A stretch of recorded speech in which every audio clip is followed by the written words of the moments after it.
ต่อไปก็เป็นเบาอย่างจันทร์สีส้มเพิ่นว่าเนาะส้มผักส้มเนี่ยส้มอ้อยจนเปื่อยเพิ่นว่าขอให้ได้ย่ำเลยนะเพราะว่าตุ้มกาดได้เนาะ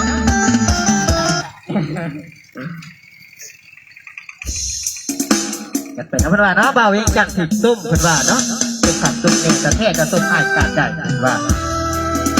อีกคือจากสีค่อยๆเพิ่นว่าเนาะอีกจะค่อยเพิ่นว่าจริงจังแล้วก็มันจริงเงี้ยเพิ่นว่าเขาโทรศัพท์เนาะเรื่องสัตว์ที่หาวเป็นประกอบสูตรนะ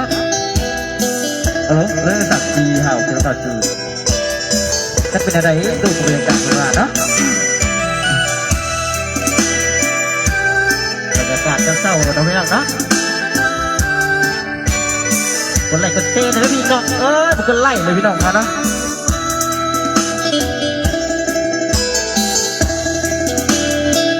ไอ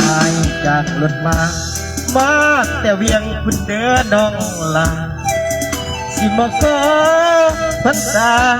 สาวสุขาแห่งเมืองสวรรค์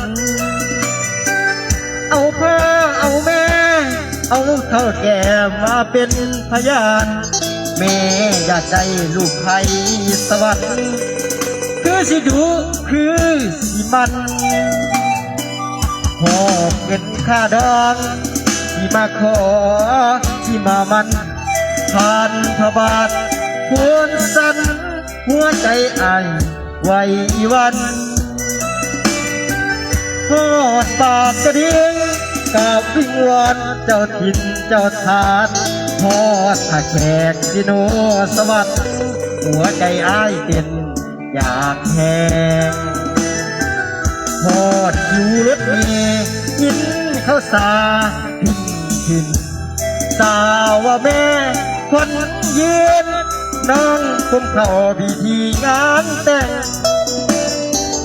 อายไปหันเหือนใจสะเทือนอย่างแห้งเมื่อเห็นแม่แก้มแดงน้องพันแข่งคุมเข้าผ่าพันเจ็บใจอยากแห้งเมารถเมล์ขึ้นบ้านกับนครเวียงจันทร์น้ำตาไหลใจสั่น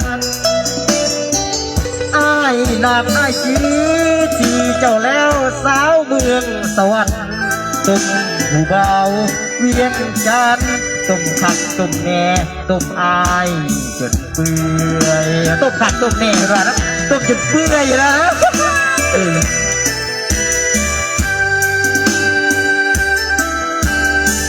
ตกกับหายี่ยากๆเลยเพื่อนว่าเนาะเอาไปสุดเลยว่ะ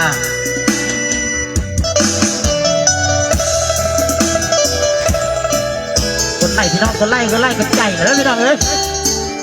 แต่คนสุดก็บ่มีกำลังใจร้องเพลงแล้วแบบนี้นะเนาะพอคิวรถมียินเขาสาขึ้นสาวว่าแม่คนเยือนน้องผมเข้าพิธีงานแต่งอ้ายไปหอดเหือนใจสะเทือนอย่างแหงเมื่อเห็นแม่แก้มแดงน้องควันแข่งผมเข้าผ่าควันเจ็บใจอยากแห้งเมารถเมล์ขึ้นบ้านกับนครเวียงจันทร์น้ำตาไหลใจสั่นอ้ายลาบอ้ายชื่อเจ้าแล้วสาวเมืองสวรรค์ตุ่มผู้เบาเวียงจันทร์ตุ่มขักตุ่มแหน่ตุ่มอายจนเปื่อยเอาไปแล้วนะเด็กนะเอามาแต่เต้าแท้เอาแต่เศร้านะเพื่อนว่าจะโมโหเพื่อนว่าเนาะยังพอดกระหุบเข้าเพื่อนว่าหันหน้า